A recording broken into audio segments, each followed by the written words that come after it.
Kita cintai Masjid Jami PP At-Taqwa, Jalan Kebun Kopi, Ciberem, Cimahi Selatan, Kota Cimahi, Jawa Barat.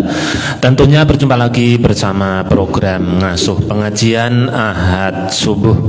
Dan alhamdulillah kita selalu bersyukur kepada Allah SWT yang alhamdulillah di pagi hari ini, tepatnya Ahad 15 Jumadil Awal 1446 Hijriah, yang bertepatan tanggal 17 November 2024, kita masih bangun dalam keadaan sehat, tidak kurang suatu apapun. Dan setelah kita sama-sama melaksanakan sholat subuh dengan berjamaah di masjid yang kita cintai ini, kita akan segera sama-sama menambah ilmu kita kembali, yang dengan cara menyimak materi yang akan disampaikan oleh narasumber kita, Bapak Ustadz Asep Rohidin, yang akan mengangkat tema keutamaan sholat bagian yang keempat. Baik Bapak Ibu dan juga tidak lupa sahabat DM dimanapun berada yang sudah bisa mendapatkan channel kami, semoga bisa menyimak dari awal sampai akhir dan jangan lupa untuk dibagikan. Mangga Pak Ustadz. Bismillah. Innal hamdalillah nahmaduhu wa nasta'inuhu wa nastaghfiruhu wa na'udzu billah min syururi anfusina wa min sayyiati a'malina, may yahdihillahu fala mudhillalah wa may yudlil fala hadiyalah. Asyhadu an la ilaha illallah wahdahu la syarikalah, asyhadu anna Muhammadan abduhu wa rasuluh, amma ba'd. Alhamdulillah summa alhamdulillah, jemaah yang Allah muliakan, Bapak Ibu dan juga para santri sekalian, Masjid Jami PP At-Taqwa, Yayasan Darul Mutakin, Kebun Kopi, Ciberem, Kota Cimahi. Ahlan wa sahlan juga jemaah sekalian yang saya cintai, yang ikut ngaji lewat media kita, DM streaming, TV DM by Facebook. Alhamdulillah, ahlan wa sahlan ya, ikuti 60 menit ke depan insyaallah. Sekarang pukul 6 lewat 4:50 menit ya. Kita berakhir insyaallah 5:50 menit. Baik, kajian kita masih fokus, kita tuntaskan tentang keutamaan sholat bagian yang keberapa? Keempat. Pak Ibu, saya harapkan Pak Ibu memiliki materi itu semua, jangan sampai hilang. Ulah gula golek di mana? Karunya kanunyeun ilmu ada teh. Ya, ada lebihnya ambil, bagikan ke keluarga. Ilmu dapat pahala ya. Baik, kita lihat, coba santri tolong bacakan yang udah kita pelajari sampai nomor berapa? Coba ini halaman nih 1 sampai 5, tolong mic-nya. Kopi dulu boleh. Bapak punya amanah di hamba Allah nih, uang baru segepok, cepat, jangan salah. 1, 2, 3, 4, 5 lembar uang baru. Nah, semangat. 1 sampai 5. Sudah ini ahwat ya. Kajian tentang tentang sholat, keutamaan sholat yang sudah dipelajari. 1. Sholat itu bisa mencegah pelakunya dari perbuatan keji dan munkar. Ya, tuh sampai 5. Salat merupakan amalan terbaik setelah 2 kalimat syahadat. 3. Sholat bisa membersihkan dosa-dosa. 4. Sholat bisa menggugurkan dosa. 5. Sholat adalah cahaya di dunia dan di akhirat bagi orang yang melakukannya. Tuh amanat 5 lembar baru. Wah, alhamdulillah. Awat siapa berikutnya? Nomor 6 sampai nomor 10 sampai nomor 9. 5 lembar lagi. 1, 2, 3, 4. Karena ini amanah dari hamba Allah untuk para santri. Sok ningali usah sok bagi-bagi rezeki pada anak santri yang ke depan. Ada hamba Allah ngasih baru nih ya, sok neng. 6 apa? 6. Allah Subhanahu wa taala mengangkat derajat dan menghapuskan dosa kesalahan dengan sebab salat. 7. Salat termasuk faktor terbesar yang menyebabkan seseorang masuk surga dengan menemani Nabi Shallallahu Alaihi Wasallam. 8. Berjalan menuju salat akan dicatat sebagai kebaikan, bisa meninggikan derajat dan menghapuskan dosa. 9. Dianggap bertamu di surga. Setiap kali orang muslim berangkat ke masjid, maka dia akan dianggap sedang bertamu ke surga. Kalau kita sholat di masjid itu dianggap bertamu di surga. Masya Allah. Eta apa damukeun Pak tah? Ya, kita datang ke masjid itu sama dengan bertamu di surga. Neng. Nah, alhamdulillah. Nih, ya. Kita bagi tahu. Ibu pala Ibu. Sudah kan Ibu ya. Nah, itu adalah kajian yang lalu Hanca. Nah, kemudian lanjutkan. Nomor apa sekarang? Silakan nomor 10. Nomor 10, 11, 12. Mas sampai bukan Hanca yang lalu. Ya, sampai 12. Bangga. Halaman 1. Cung, sampai santri. Siapa aja boleh? Mau sini? Mau sini? Awat, mau? Siapa yang mau? Ini arese. Masya Allah. Sok. Ayo. 10. Dengan sholat Allah Azza wa Jalla menghapuskan dosa di antara sholat yang satu ke sholat berikutnya. 11. Sholat bisa menghapuskan dosa yang telah lalu. 12. Para malaikat mendoakan orang yang melakukan sholat selama dia berada di tempat sholatnya, dan dia akan tetap terhitung sebagai orang yang sholat selama keinginan untuk sholat masih menahannya. Masya Allah. Para malaikat mendoakan orang yang melakukan sholat. Tuh didoakan ke malaikat. Alhamdulillah, terima kasih ya hamba Allah yang masih banyak tuh. Wah, tenang, loba modal benar. Baik, lanjut. Bismillah. Sekarang poin yang ke berapa? 13 ya. Ya. Kenapa masuk lagi? Bentar. Poin ke-13, keutamaan sholat berdasarkan dalil yang sahih yang kita dapatkan adalah apa? Menunggu waktu sholat adalah ribat pakai to. Apa ribat tuh? Berjaga-jaga di jalan Allah Subhanahu wa ta'ala. Dulu pasukan perang itu dibagi-bagi. Ada yang jaga di dalam negeri, ada yang keluar berperang, ada yang di perbatasan. Jangan sampai keluar semua, nanti kebobolan.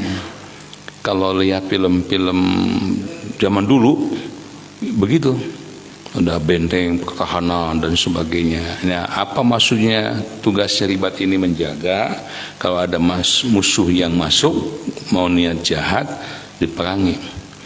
Apa resikonya? Mati syahid. Mati syahid. Nah, mati syahid itu disamakan dengan menunggu orang yang menunggu waktu sholat. Bapak sering menunggu waktu sholat? Sering. Orang maghrib nggak pulang kan ke rumah, menunggu isya, ayah bala-bala, ayah kopi, nunggu sholatnya. Bismillah. Ya tentu menunggu waktu sholat dalam keadaan suci, Pak.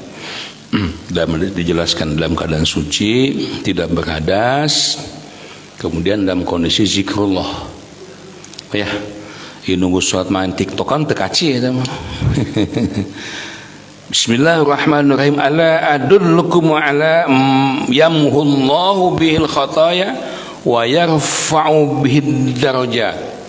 Inginkah, kata Nabi sallallahu alaihi wasallam, aku tunjukkan sesuatu yang dahsyat, yakni yang dapat menghapus dosa dan mengangkat derajat.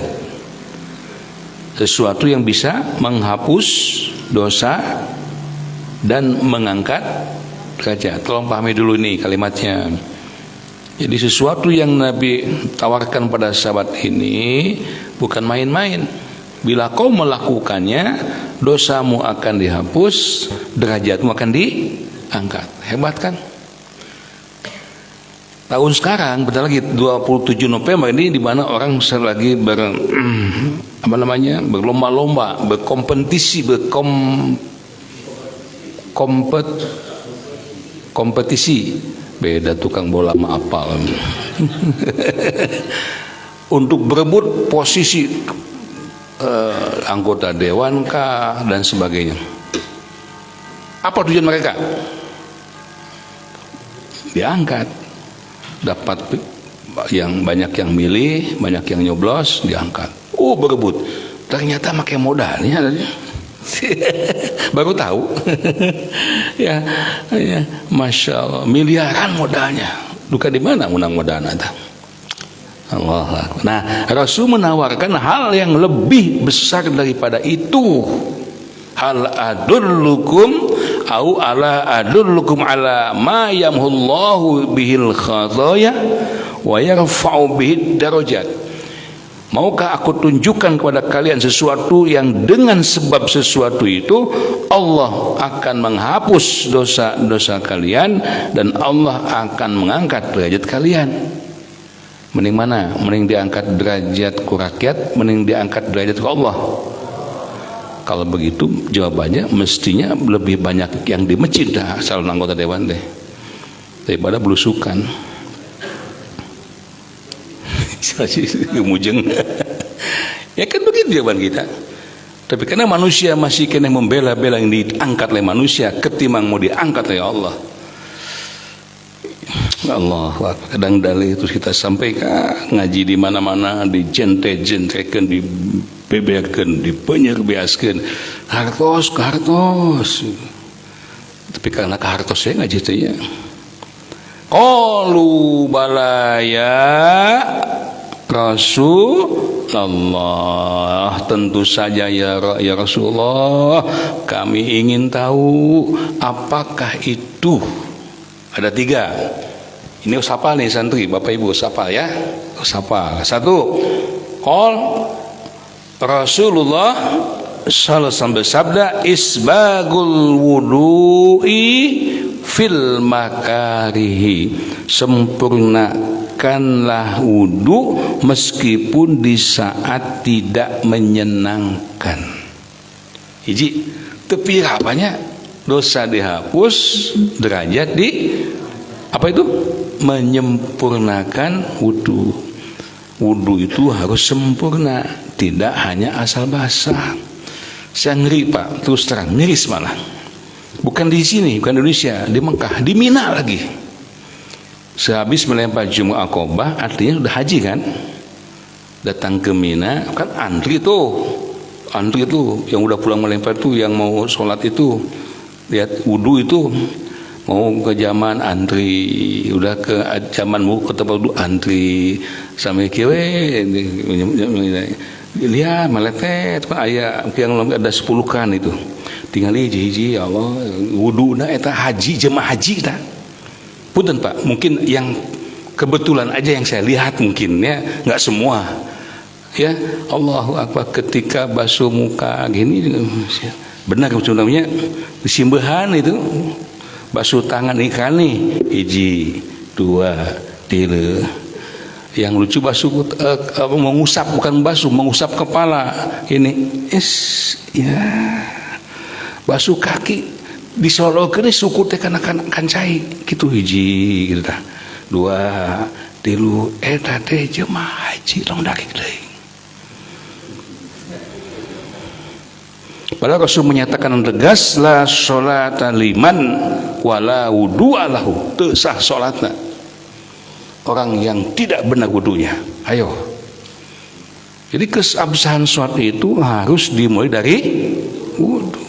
Jangan asal basah. Rasulullah memberikan contoh bergosala wajahu, bergosala ya, membasuh dua tangannya bismillah dulu, basuh dua tangan, sumata madmadul hastan syakwas tan sarok, menggubung kumus dan mengusap air ke hidung, tapas muka gosala, kalimat summa gosala wajahu salah samaratin, bak gosok 3 kali. Oh, itu yang bu aing ngasuh piring sok digosok diusap. Disab ke manheula, disabunan, sadayana babnya bunan, balik lagi dikucurkeun, cairnya dikucurkeun sambil digosokkan. Tah kayak gitu dulu. Baik, bil fil makari ketika kalian tidak menyukainya. Contoh ketika musim dingin. Ayo, luar biasa itu. Tapi tetap kita berusaha menyempurnakan wudu. Yang kedua, wa kasratul khuta ilal masajid, memperbanyak langkah menuju masjid. Mudah sulit, berat ringan. Berat, Pak. Mau ngalengkakeun sampean di bumi masjid berat pisan. Coba Bu, banyakkan mana kesubuhan gini nih, ke pasar ke masjid? Ke pasar mah ringan. Bagi jeung jauh belesekan dicaringin mah jeung bau deh, jeung micinan duit deh. Apa ada jaminan kalau ke pasar dosa diampuni? Mamah mereuna. Kalau melakukan maksiat, apakah ada jaminan kalau ke pasar derajat diangkat? Ke masjid mah pahala ditambah, dosa dihapus, derajat kenapa berat? Ya, diakui Allah dalam Quran surah Al-Baqarah ya 45-46. 3. Wantidarus sholati ba'da sholat fadzalikum ribat. Yang ketiga, menunggu waktu sholat setelah sholat. Menunggu waktu sholat setelah sholat maghrib ke isya. Loka subuh atau ngitungguan Pak, yang ribat cicing di masjid pangedulan teman. Di subuh kalau bayi nungguan sholat tapi mah hayang ribat, lain nungguan sholat pangedulan. Geus lohor teu balik deui, hayang ribat tapi ke asar ka maghrib teu balik deui, pingin ribat. Ya. Jangan pengedulan. Ya, pantasiru fil ar, habis sholat segera berangkat bersebar di muka bumi untuk mencari fadilah karunia Allah. 14. Apa 14? Bismillah. Orang yang keluar rumah untuk sholat seperti orang yang keluar berhaji dalam keadaan ihram. Di sini masih ditelaah Pak kesohihannya. Hanya saya cantumkan karena ada di kitabnya. Man kharaja min baitihi mutatahhiran ila sholatin maktubatin. Barang siapa yang keluar dari rumahnya mutatahhiran dalam keadaan suci, berarti sebelum berangkat ke masjid kita harus wudu. Wudu yang baik itu di mana? Di rumah, di masjid? Di rumah. Ya Bu ya, jadi kita melangkahkan kaki itu dalam keadaan suci. Ila sholatin maktubatin, dengan niat hanya satu hal, ingin melaksanakan sholat fardu maktubah ya. Maka pak ajruhu pahalanya ka ajril hajil muhrim, seperti orang yang berhaji yang sedang berihram. Wah, dahsyat pisan. Wa man kharaja ila tasbihis duha la yunsibuhu, barang siapa yang keluar rumahnya untuk melaksanakan duha dan tidak merasakan lelah illa kecuali iyahu fa ajruhu ka ajril mu'tamiri, seperti orang yang melaksanakan ibadah umrah. Nah, tentang pahala mah sangat kena ke Allah Pak ya. Ini jaminan. Terakhir 15. Jika tertinggal sholat, Bapak Ibu suka ketinggal sholat? mineng. Ada jaminan nih. Ya biasa tepat waktu karena mungkin kesiangan, ya bat-bet perot wah lumpat tuh. Ya, udah geus lewat tuh salat aku mah aya. Pada waktu yang lalu kita jelaskan adab mengunjungi masjid itu harus as-sakinah, tenang. Jangan tergesa-gesa. Kita sampean bisi tibalik ke Bu. Kenca katu pabelit geblugel abu. Tenang ya. Nih, man tawaddoa, barang siapa yang berwudu fa ahsanal wudu'a, kemudian dia menyempurnakan wudunya. Tenang aja. Wah, geus komat wudu teh dilewatan, entong, tenang saja. Summa roha wa wajadan nasa qad sallu. Kemudian dia pas datang ke masjid ternyata sudah lewat salatnya. Ya.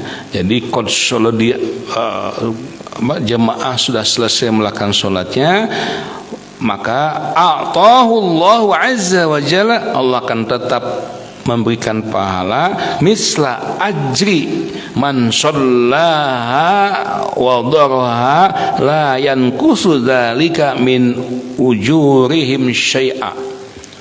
Ya, Allah akan tetap memberinya pahala orang yang ikut dan menghadiri salat jamaah tersebut, la yanqusu dzalika min ujurihim syai'an, tanpa mengurangi pahala orang-orang yang ikut dalam berjamaah tersebut. Hadis Abu Daud 564. Jadi kalaupun kita telat, mungkin masbuk Pak, atau mungkin nggak kebagian sama sekali, karena kesungguhannya dia berangkat di rumah untuk berjamaah, untuk ke masjid, maka dia akan ditetapkan mendapatkan pahala seperti orang yang ikut melakukan sholat berjamaah dari awal. Alsa, masuk ya Pak. Kagok geus beres di masjid di imah we, tas gitu kan? Setan teh Pak. Di imah we pasti geus beres salat ge. Itu jangan banget ke masjid. Banget ke masjid. Ya, untuk mendapatkan fadilah tadi, keutamaan tadi, ya. Alhamdulillah. Baik, itu dia sampai dengan poin 15 ya. Alhamdulillah. Insyaallah kita sambung nanti pekan depan. Silakan Mas, kita buka dialog. Bismillah. Baik Bapak Ibu, alhamdulillah kita sudah sama-sama menyimak materi yang disampaikan oleh narasumber kita, dan kesempatan berikutnya kami berikan kepada Bapak Ibu yang hadir terlebih dahulu untuk menyampaikan pertanyaannya di seputar tema ataupun di luar tema, sebelum kesempatan ini kita berikan kepada sahabat DM yang sedang menyimak di rumahnya masing-masing tentunya. Baik, mangga Bapak Ibu, dimulai dari bapak-bapaknya terlebih dahulu, mangga yang akan menyampaikan pertanyaan. Enggak, salah. Panjang waktunya, alhamdulillah. Ada, bolehnya kemacanakan ya. Bisa dibekal ke. Untuk ibu-ibunya ada, mangga. Ibu, mangga Bu.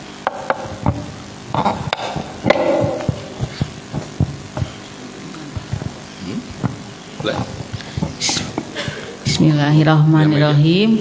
Assalamualaikum warahmatullahi wabarakatuh Pak Ustadz. Waalaikumsalam warahmatullahi wabarakatuh. Mugi Pak Ustadz sehat setelah sang wasih panjang usia kayawan berkah. Amin.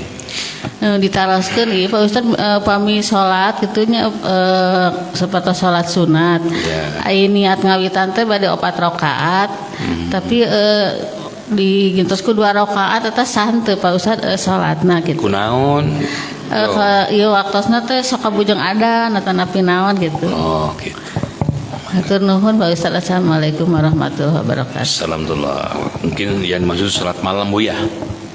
Salat malam gitu, salat tahajud. Salat tahajud. Baik. Ya tentu saja lakukanlah salat itu dengan sempurna.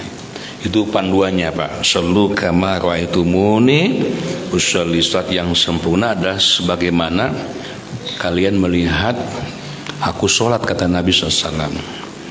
Nah, sholat malam itu yang Rasul laksanakan adalah ala 11 rakaatan. Maka Rasulullah sallallahu alaihi wasallam yajidu fi Ramadhan wala fi ghairi 11 rakaatan.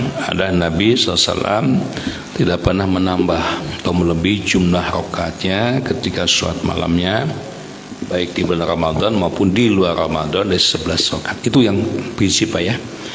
Tapi dalam hadis yang lain, andai kata mepet waktu, khawatir keburu datang adzan subuh, yang mencatat callingan mas, buat mas toh keadaan mas, jangan witir. Ya tentu nggak begitu ya, udah ada jadwal. Maka Rasul mengatakan sholatul lail masna masna. Kerjakan sholat malam itu 2 rakaat salam. Gitu Bu, 2 rakaat salam. Ketika khawatir keburu datang subuh, tutup dengan witir 1 rakaat saja. Mungkin formasinya 2, 2, 1 atau 2, 1 karena mepet ya, atau witirnya aja 3 atau witirna hiji. Nah, boleh kan ganjil juga. Ya, yang nggak lucu bangun jam 2 hiji witirnya langsung. Ya boleh aja deh, ada sunnah itu hukumnya. Tapi kalau bangun jam 2 jam 3 waktunya luasa, ala 11 rakaatan, kerjakan sempurna gitu ya. Nah ibu ketika udah sholat jangan dikurangi ya. Kalau ibu lagi sholat nih, misalnya memilih witir 3 baru 2 rakaat, adzan berkumandang subuh, gimana? Lanjutkan aja. Lanjutkan. Kita nggak boleh membatalkan sholat sembarangan. Karena ketika sholat baik fardu sunat sama yunaji rabbahu, sedang berhubungan langsung dengan Allah azza wa jalla. Begitu Bu ya. Namun ketika ibu udah tahu, wah ya 5 menit deh, ya udah ambil aja 1 rakaat minimal. Tapi khusyuk. Ya Bu, kalau memaksakan 11 rakaat, coba bayangkan 5 menit 11 rakaat. Jangan. Ya, tetap khusyuk. Itu Rasul. Baik, terima kasih. Alhamdulillah. Terus lanjut. Baik, terima kasih. Mangga di belakang Ibu Yani, masih untuk ibu-ibunya mangga. Alhamdulillah. Terima kasih Bu Jabili udah hadir ya. Baik, Kang Yus, mana? Silakan yang lain. Bismillah, assalamualaikum warahmatullahi wabarakatuh. Waalaikumsalam warahmatullahi wabarakatuh. Kalau kita menalkinkan yang mau meninggal, kita teh mengucapkan ilah ilah teh terus-terusan sampai mau melepaskan nyawa. Apa kemarin ada dengar kalau mayit udah mengucapkan terakhir kata-kata apa namanya tuh ya, mengesahkan Allah atau la ilaha illallah, kita berhenti katanya menalkinannya katanya. Jadi harus sampai melepaskan nyawa kita mentalkinannya dengan kata la ilaha illallah apa gimana? Terima kasih. Assalamualaikum warahmatullahi wabarakatuh. Waalaikumsalam warahmatullahi wabarakatuh. Ya kita aja lihat hadisnya Bang. Yang pertama Rasulullah Sallallahu Alaihi Wasallam merintahkan kepada kita laqinu mautakum la ilaha illallah. Talkinkanlah oleh kalian, bimana ajarkanlah oleh kalian mautakum ya, orang-orang yang hampir-hampir mati di antara kalian, artinya orang yang sedang menghadapi syakaratul maut, dengan kalimat tauhid yakni la ilaha illallah ya. Jadi bukan ditahlilkan itu bukan sesudah mati, tetapi sebelum mati. Jelas kan begitu bunyinya. Mana? Nah ini hadisnya ya. Jadi talkinkan, ajarkan dengan kalimat tahlil atau kalimat tahlil kapan itu? Sebelum mati, dengan kalimat la ilaha illallah. Maka barang siapa yang di kalamul akhirnya ya Al-Baqarah Bulughul Maram nomor hadis 558. Itu ada tuh. Putu bayi naros dupi kitab Bulughul Maram suka dipelajari di sini. Alhamdulillah. Riyadhus Shalihin juga harus dipelajari itu. Tiap subuh itu kajiannya harus betul-betul fokus. Itu kitabnya ada. Ya. Jadi siapa yang di kalamun akhirnya dia berucap la ilaha illallah dakhalal jannah. Itu hadis di Abu Dzar itu. Dijamin akan masuk surga. Itu Bu. Jadi kalau yang sedang sakaratul maut, ya betul sampai dia bisa melafalkan kalimat itu. Jangan ada kalimat-kalimat lain yang dilafalkannya. Ya Bu ya. Boleh diulang-ulang ya boleh, selama dia belum bisa melafalkan itu, ulang lagi terus. Saya ingat dulu waktu Abah Udin almarhum, Allahumma gfirlahu warhamhu wa'afi wa'fu, dari kantor di jalan Yesus kurnia teta Ustaz Abah Udin maut gitu, lompat kadi pas mau adanya beliau dia duduk sini mau adan golek pak bah saya tidak banyak perkataan, begitu mau ke masjid saya udah bilang alhamdulillah, bukan innalillah di alhamdulillah ya innalillah alhamdulillah alhamdulillah ya. Para sahabat itu kalau ada sahabat yang sakit parah menyesakatul maut, mereka itu bukan sedih Pak, ngasih semangat. Hai saudaraku, bersyukurlah kepada Allah, sebentar lagi Allah akan berikan kenikmatan kepadamu. Jadi bagi hamba beriman itu begitu. Pas datang ke sini ditalkinkan la ilaha illallah, bah ngegeleger Pak, la ilaha illallah, ayo bawa ke belakang sana. Gak lama meninggal. Ya, betul Bu, jadi sampai dia bisa melafalkan la ilaha illallah sehingga kalimat tauhid tadi menjadi kalamul akhir, ucapan yang terakhir. Ya. Baik, lanjut. Baik, untuk bapak-bapaknya barangkali. Sambil menunggu bapak-bapak yang sedang persiapan, kelihatannya ada satu pertanyaan dari sahabat DM Ustaz, dari Ibu Sinta Komalasari. Ya.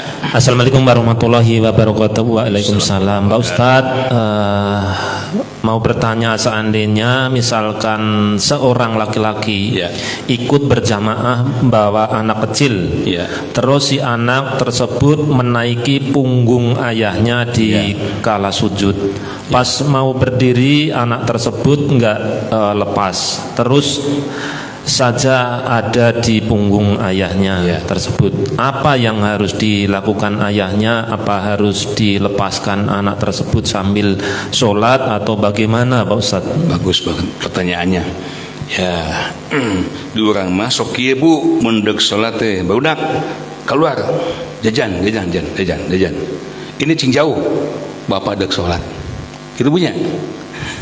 Ibu dek sholat, tong ganggu. Salah itu teh, dibalik. Justru ketika kita mau sholat, ajak anak-anak, ajak inju, ajak minandu, ayo sholat. Ibu kalau ke Madinah, di Mekah itu udah biasa pemandangan bapak-bapak sholat, anaknya mungkin cucunya di talian ini punya anggota spiral, manjangan tuh talian. Biajong mesti lompat, ya lompat di atakwa paling kemana mah jauh atuh, tapi lamun di Masjidil Haram budak lompat kemana yang anana di talian.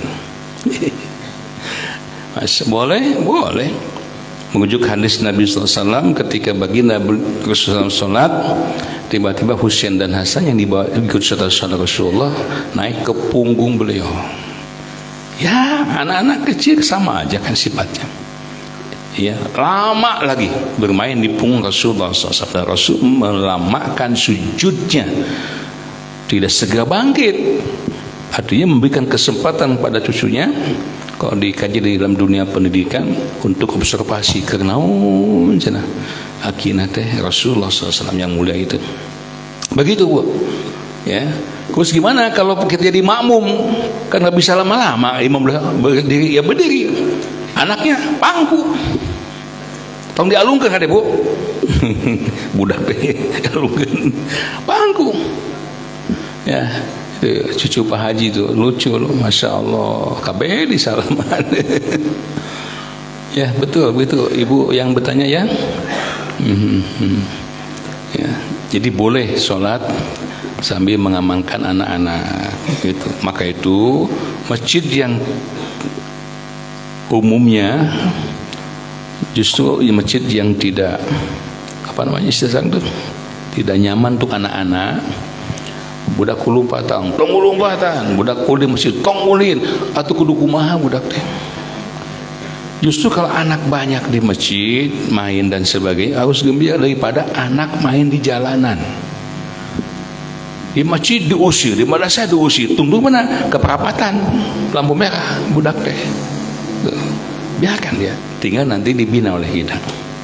Harus merasa sedih malah hemat saya kalau di masjid tidak ada suara anak-anak. Aki-aki we, kabeh batu. Sebaliknya harus gembira kalau di masjid kita sering mendengar suara anak-anak. Jadi madrasah kita udah mulai kurang nih sekarang nih. Coba perbanyak lagi anak-anaknya nih. Itu generasi kita yang akan datang itu ya. Baik, terima kasih. Baik, terima kasih. Ini masih dari sahabat DM Pak Ustadz, dari Ibu Foni Yulina ya. Wah, tapi pisan di Bekasi wajah. Alhamdulillah, mangga. Assalamualaikum warahmatullahi wabarakatuh. Waalaikumsalam. Pak Ustadz, izin bertanya, di saat kita semangat beribadah tholabul ilmi lalu kita diuji dengan sakit yang mungkin malah membatasi langkah dan ibadah kita. Misal ada keterbatasan saat harus sholat, ingin baca Quran, mengikuti tauziah, tetapi ada keterbatasan karena sakitnya. Semisal tidak bisa duduk, hanya bisa berbaring. Apakah ini karena ujian atau karena cobaan Allah atas dosa-dosa yang pernah kita perbuat, Pak Ustaz? Ya, yang ditanya apakah itu ujian? Insya Allah bagi hamba-hamba yang beriman, sakit, penderitaan, ketidaknyamanan dalam hidup di dunia ini itu semua ujian. Al-Ankabut surah 29 ayat 2 dan ayat 3 rujukannya. A'udzu billahi minasyaitonir rajim. Hasiban nas ayyusyraku ayyaqulu amanna wa hum la yuftanun. Adakah manusia yang menyangka, kata Allah, karena dia telah mengatakan kami telah beriman, wa hum la yuftanun, menyangka bahwa mereka tidak akan diuji lagi. Padahal Allah katakan walaqad fatana alladziina min qablihim, Allah telah menguji orang-orang yang beriman sebelum mereka. Dan ujian itu fala ya'lamu alladziina shadaqu wa la ya'lamannal kadzibin. Allah akan tahu nanti siapa di antara mereka yang beriman itu, yang sodaku, yang benar imannya, dan siapa yang kadzibin, yang dusta keimanannya.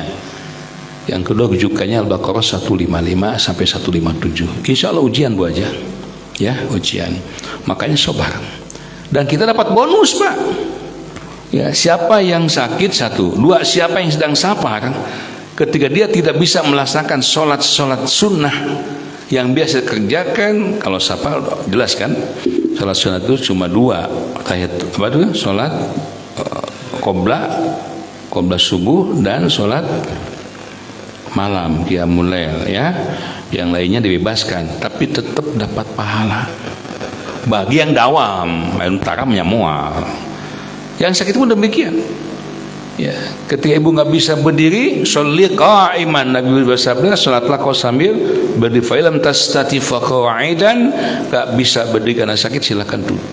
Fa illam tastati wa 'ala janbin, duduk pun nggak mampu, silakan berbaring. Nah, salat berbaring bagi orang sakit itu tidak mengurangi pahala. Ya.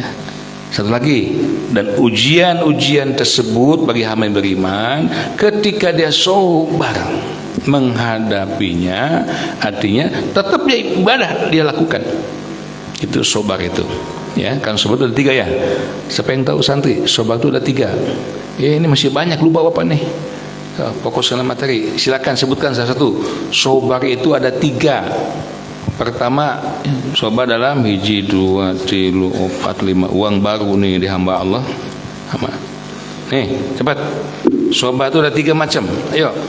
1, sobar dalam titik-titik. Ayo sini. Ini Hana siapa nih? Hana bukan? Sini. Ah, gitu. Tuh ditambahan bonus ku uang, masya Allah, modal banyak nambahan. Enggak, atau kesana mas kasih, ya mikirnya. Itu tuh Hana. Yo, sobar itu ada 3, 1 aja Bapak minta. Sobar dalam, ya. Sabar dalam ketaatan. Boleh, sini. Nah, tuh ngambil uang harus langsung. Alhamdulillah, sobat dalam ketaatan. 2 lagi, boleh? Cepat yang belum, tong 2 kali batu bagian. Cepat tang ulang wae atuh. Ayo. Tuh coba bagi ngaji ge perhatikeun ngaji teh. Sobat dalam 1, 2, 3, 4, 5. Nah, aya kene. Uang baru nyetak tuh. Kalau sakuane sobar dalam menghadapi musibah. Tadi sakit. 3, sobar dalam menjauhi kemaksiatan. Maka Allah akan menghapus dosa-dosanya. Siapa yang sobar ketika sakit sampai dia wafat dalam kondisi sabar, Rasul menyatakan dia akan pulang ke hadapan Allah tanpa sedikit pun dosa yang nempel pada badannya. Masya Allah. Baik, terima kasih Bu Haja Poni ya. Lanjut.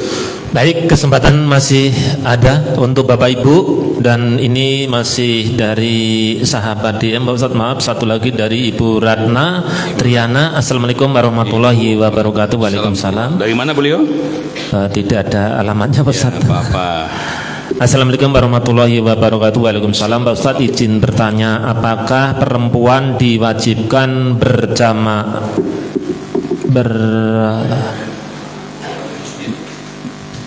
Berkenalan Mas? Sholat ke masjid Pak Ustadz, berjamaah sholat ke masjid. Ya, yang diwajibkan mutlak itu laki-laki yang udah balik, tidak udzur syar'i, wajib itu. Merujuk pada hadis ketika Abdullah ibnu Maktum, beliau datang menghadap Rasulullah SAW. Ya Rasulullah, aku ini kan nggak melihat, buta, nggak ada lagi di rumah yang menolong kalau anak kecil menuntun aku ke masjid. Maka Rasulullah SAW barakhosolahu, memberikan rukhsah. Ya udah tuh gitu mah di imah we, berikan rukhsah. Falamma da'ahu, baru aja beliau membalikkan badannya untuk meninggalkan Nabi, bejeng atau berarti saya mah nggak wajib di imah karena nggak lihat, mata buta. Da'ahu, Nabi manggil lagi, qol hal tasma'un nida, nanya apakah kau mendengar an-nida, panggilan azan dikumandangkan di masjid? Qala na'am, kalau adzan ya Rasul kedengaran. Faqol fa'ajib, kalau begitu tetap wajib datang ke masjid. Laki-laki itu. Dan hadis yang lain ini udah dipelajari ya, ini udah dipelajari, ini diulang lagi. Ingin rasanya, kata Nabi SAW, aku akan menyuruh seorang untuk azan sehingga orang kumpul ya. Sebelumnya aku nyuruh orang untuk mengumpulkan kayu bakar, udah menggunung tinggi, kayu bakarnya udah banyak di depan masjid nih. Alhamdulillah hadis ini nggak dilaksanakan. Kalau dilaksanakan wah bahaya ini.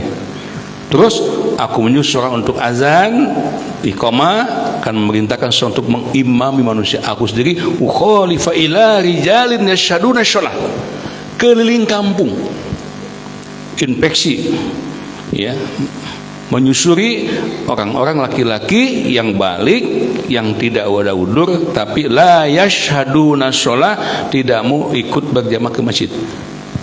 Maka kalau aku nggak mengingat di rumah itu ada anak-anak, ada perempuan, akan aku bakar rumah mereka.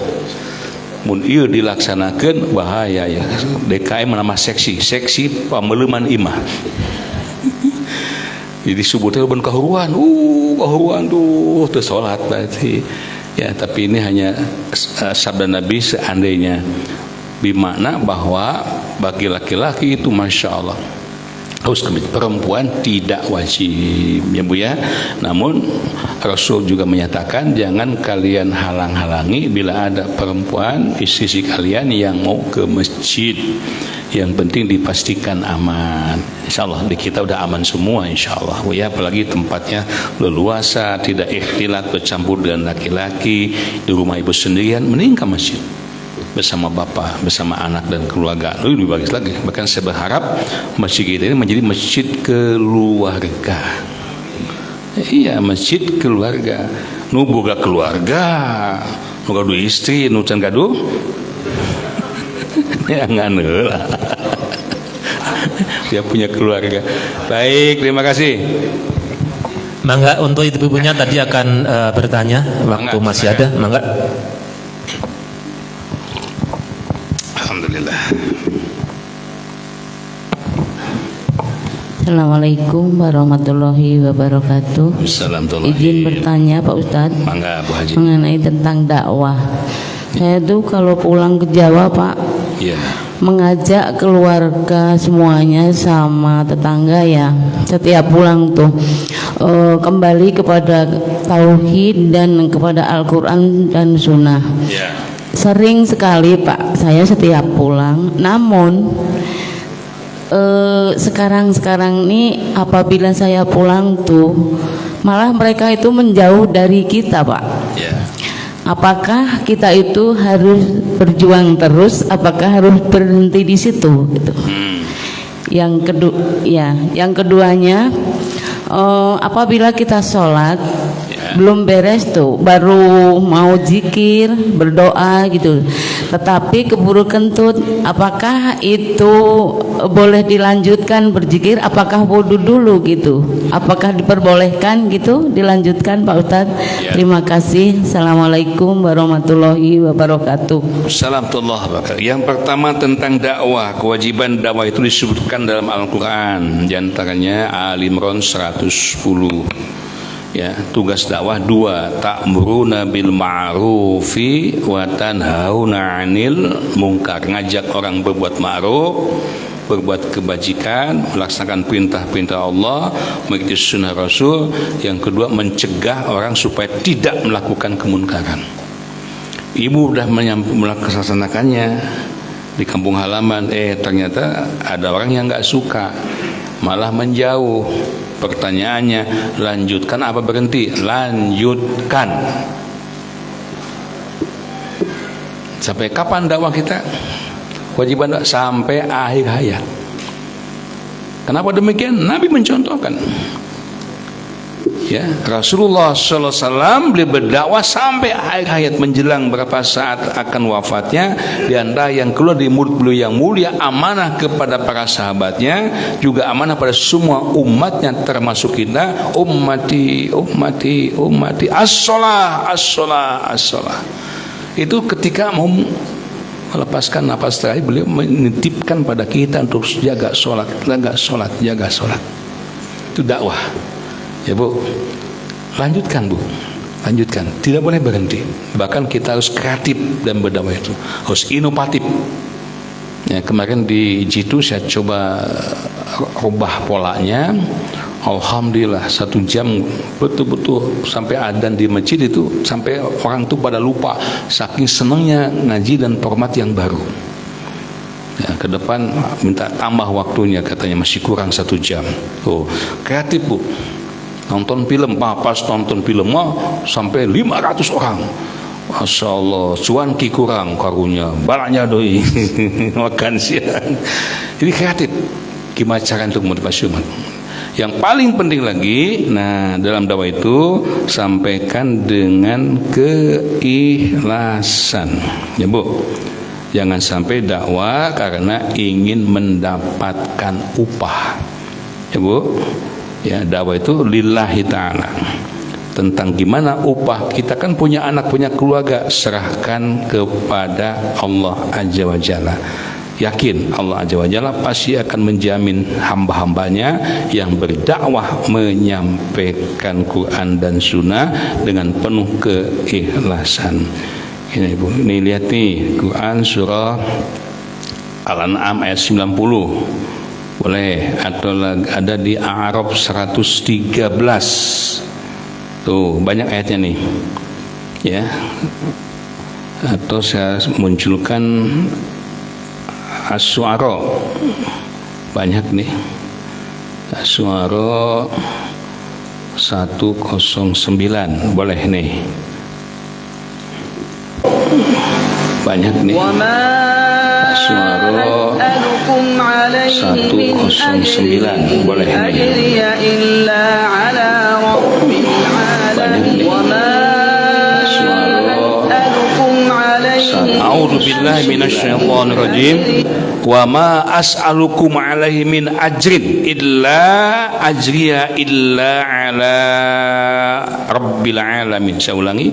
Wa ma as'alukum 'alaihi min ajrin, dan aku sekali-kali tidak minta upah kepada kalian atas ajakan dakwah ini. In ajriya illa 'ala rabbil alamin. Upahku tidak lain hanya dari Tuhan Allah semesta alam. Ya. Yang kedua, habis sholat lagi dikit kentut, apakah boleh lanjutkan? Boleh. Tidak wudu lagi, lanjutkan. Bisi tos wudu hilapana dikir deui teh sabarahannya. Kenapa demikian? Karena wajibnya kita ya punya wudu itu hanya sholatnya saja. Ya, la sholata liman wala wudu alahu. Tidak sah sholatnya orang yang tidak wudu. Wala wudu aliman lam yazkur ismallah alaih. Tidak sah wudu orang yang tidak menyebut nama Allah di awalnya. Jelas Bu? Teraskan ya. Baik, terima kasih. Baik, ini dari sahabat DM kembali Pak Ustadz, dari Bu Neneng dari kawasan Sukabumi Pak Ustadz. Sukabumi, mangga. Bismillahirrahmanirrahim. Pak Ustadz bertanya, Pak Mantri Asep, tayamum sudah kurang lebih 10 bulan karena lukanya masih dirawat, tidak bisa kena air. Bagaimana sholatnya? Apakah sah Pak Ustadz? Ya, sholatnya sah. Bagi hamba-hamba yang sakit sampai tidak bisa menggunakan air tayamum, fatayammamu sya'idan thayyibah. Quran surah Al-Maidah ayat 6, An-Nisa 43. Bertayamumnya hamba-hamba Allah karena sakit atau safar dalam perjalanan atau falam tajidu ma'an, tidak menemukan air, itu sah. Bahkan tayamum bukan hanya bisa menggantikan wudu, tayamum juga bisa menggantikan mandi janabat. Itu ya. Dan sempurna bagi beliau. Ya, Pak Haji Asep di Ngadamang, Pak Haji Mantri Asep di Sukabumi, Ngadamang, sehat walafiat juga semua sahabat kita yang sakit, kita doakan Allah berikan kesehatan kesembuhannya. Allahumma rabban nas azhibil ba'sa ishfi anta syafi la shifaa illa shifauka shifaan la yughadiru saqama. Amin ya rabbal alamin. Selanjutnya dari Bu Hajah Suhari Pak Ustadz. Assalamualaikum warahmatullahi wabarakatuh. Waalaikumsalam. Pak Ustadz, kita pengen silaturahmi dengan saudara tapi bicaranya masih tidak mengenakan. Apakah itu termasuk ujian Pak Ustadz? Ya, perintah Nabi SAW yang terbaik menghadapi saudara yang seperti itu, teman tetangga, seperti peribahasa air susu dibalas dengan air tuba. Kita niat baik, malah sebaliknya dia jahat. Itu kita ngasih, malah sebaliknya, bukan kebaikan yang kita terima. Nabi sallallahu alaihi wasallam bersabda, "Shil man qata'aka wa ahsin ila man asa ilaika." Tetap berusaha untuk terus menyambungkan silaturahim kepada orang yang berbuat jahat kepadamu, dan tetap berusaha untuk berbuat kebaikan kepada orang yang jahat pada kita. Tetap berusaha menyambungkan silaturahim pada orang yang memutuskan silaturahim. Itu maaf saya ralat yang pertama. Yang kedua, tetap berusaha berbuat kebaikan pada orang yang berbuat jahat pada kita. Itu tuntunan Nabi SAW. Dilihat secara logika, enak di orang lain tapi nggak enak di kita itu teh. Giliran orang lain jahat, kita harus baik. Giliran orang lain memutuskan sesuatu, kita harus berusaha menyambungkan. Itu ajaran Islam. Dan dengan akhlak Nabi yang mulia ini, masya Allah, kita lihat dalam sejarah berapa banyak dulu para sahabat yang dulunya menentang Nabi, Pak, mengecam, keinginan untuk membunuh Nabi dan para sahabatnya. Tapi ketika hidayah turun dan melihat akhlak Nabi SAW, mereka akhirnya masuk Islam. Dan ketika mereka masuk Islam, masya Allah, menjadi pembela Islam paling depan. Umar bin Khattab misalnya, Abu Sufyan misalnya, dan masih banyak yang lainnya. Ya, maka amalkan. Ya, dan alhamdulillah saya juga merasakan itu. Akhlak ini kalau diamalkan, kalau ada teman yang kurang baik, kita harus baikkan, jangan dijauhi. Saya tamak gitu, nggak jauhi, jangan boleh. Diboikot, dibully, apalagi naudzubillah min dzalik. Justru ketika ada teman yang jauh dan kita, tetangga ke masjid, sampai, Pak, ke masjid, aduh ayah wagelan incu sekali, besok nih, Pak, orang ke masjid, aduh enak mah tetiasa, sawias Pak, anjingnya, tuh ini cerita almarhum guru saya. Nah, lama-lama karena nggak ada alasan, dia ikut ke masjid Agung Bandung. Ternyata orang ini nggak mau ke masjid, dia nggak bisa sholat. Kata guru kami, kemudian ke masjid, mangga jadi imam, alif mangga ya mama gitu. Bahkan dia ngikutin terus lama-lama ketahuan dia belum pernah sholat. Tapi kan orangnya bijaksana, pak yang mana itu ke masjid dia sholatnya untuk itu, tuh. Masya Allah, sekarang jadi luar biasa dakwahnya, mulai beja-beja. Jadi gitu Pak, hidayah itu begitu. Ya, jangan berhenti untuk dakwah. Baik, terima kasih. Mangga dari Mas Darto. Mas Daden, mangga. Assalamualaikum warahmatullahi wabarakatuh. Waalaikumsalam warahmatullahi wabarakatuh. Mangga Pak. Dari Tumaros Pak Ustaz. Dalam sholat berjamaah, itu kita mendapati imam yang tergesa-gesa gitu Pak Ustaz. Masya Allah.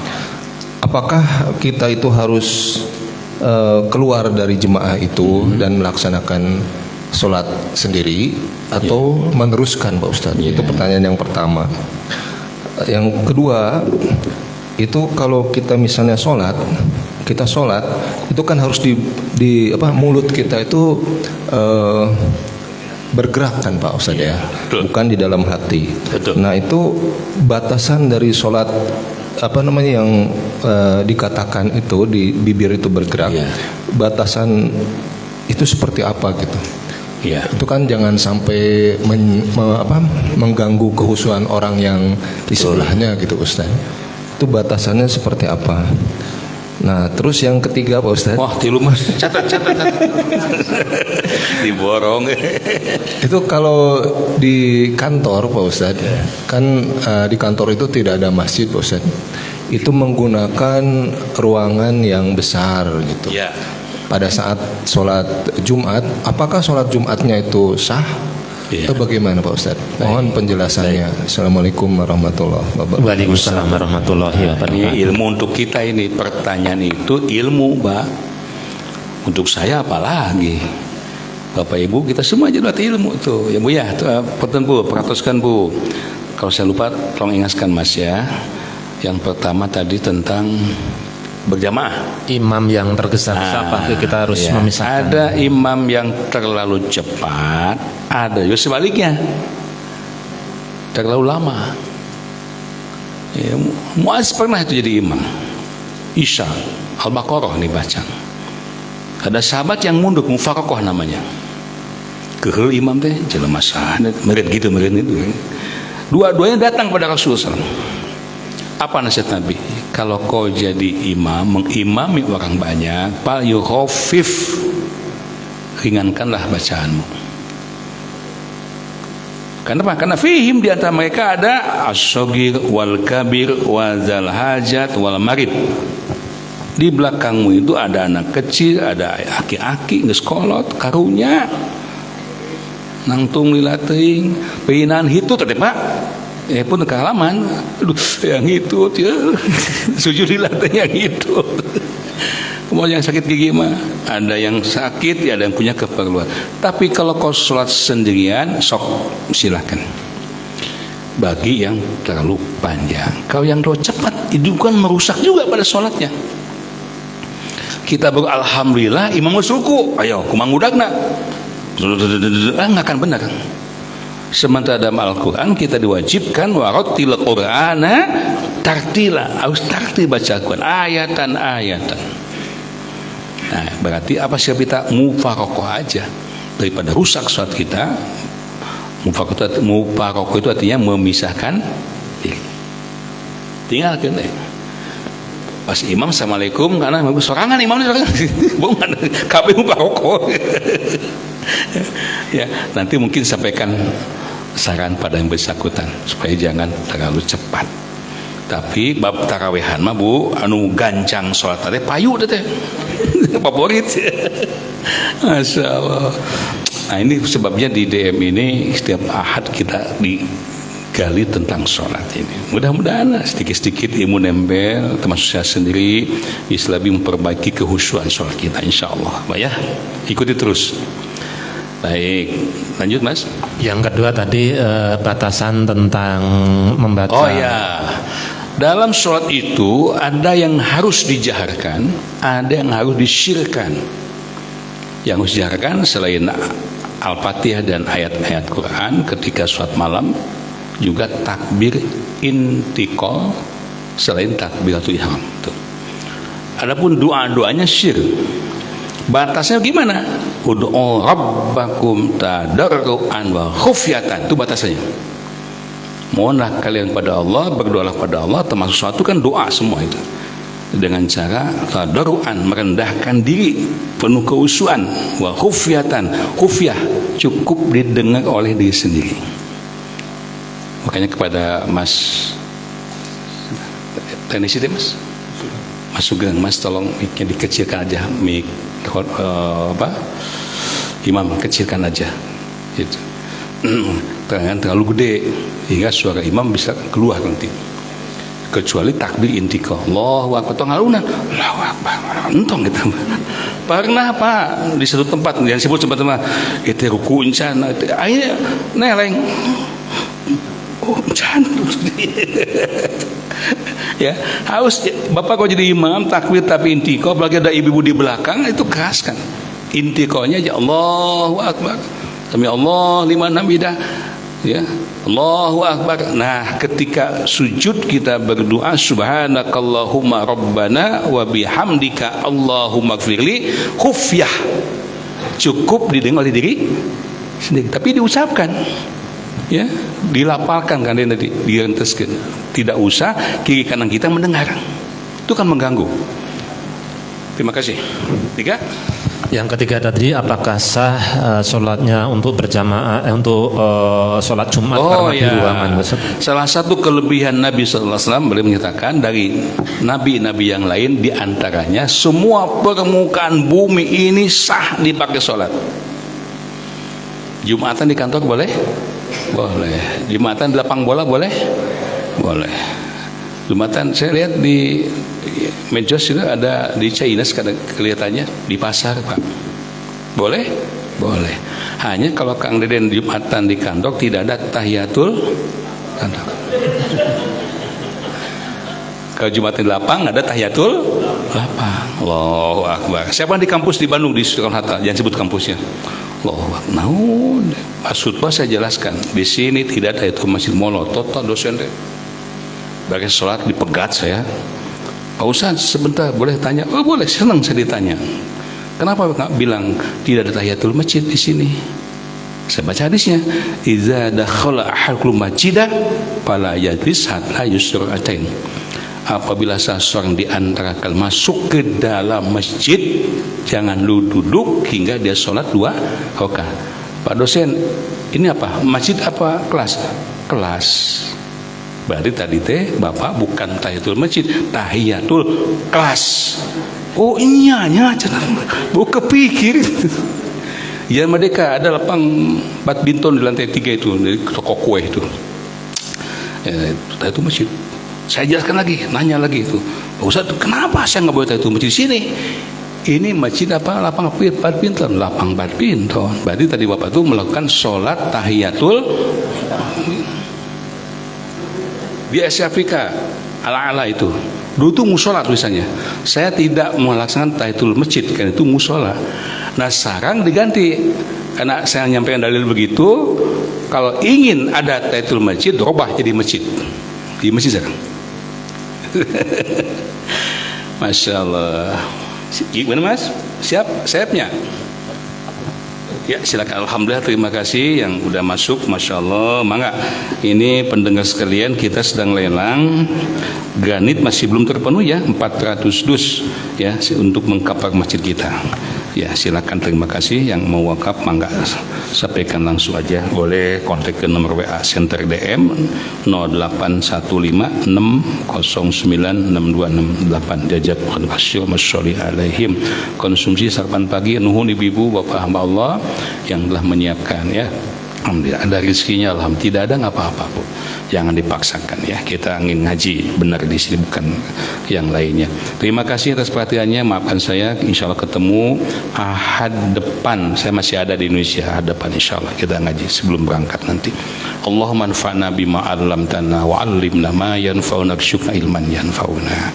Bagi yang berangkat haji 2025 hari ini Ahad, nanti jangan lupa ya pukul 8 ada manasik haji. Sekian, terima kasih. Nuhun Mas Foto. Alhamdulillah. Assalamualaikum warahmatullahi wabarakatuh. Waalaikumsalam warahmatullahi wabarakatuh. Baik, terima kasih kepada narasumber kita Bapak Ustadz Asep Rohidin yang pagi hari ini telah menyampaikan ilmunya. Semoga apa yang beliau sampaikan menjadi ilmu yang bermanfaat. Dan juga tidak lupa kami ucapkan banyak terima kasih kepada sahabat DM dimanapun berada yang sudah bisa menyimak dari awal sampai akhir dan telah menyampaikan pertanyaannya. Semoga menjadi ilmu yang bermanfaat dan kita diberikan kesehatan. Kita bisa berjumpa lagi di Ahad yang akan datang. Baik Bapak Ibu, kami ucapkan banyak terima kasih atas kehadirannya. Selamat menikmati sarapan paginya, selamat beraktivitas. Kita akhiri alhamdulillahirabbil alamin. Subhanaka Allahumma wa bihamdika asyhadu alla ilaha illa anta astaghfiruka wa atubu ilaik. Assalamualaikum warahmatullahi wabarakatuh.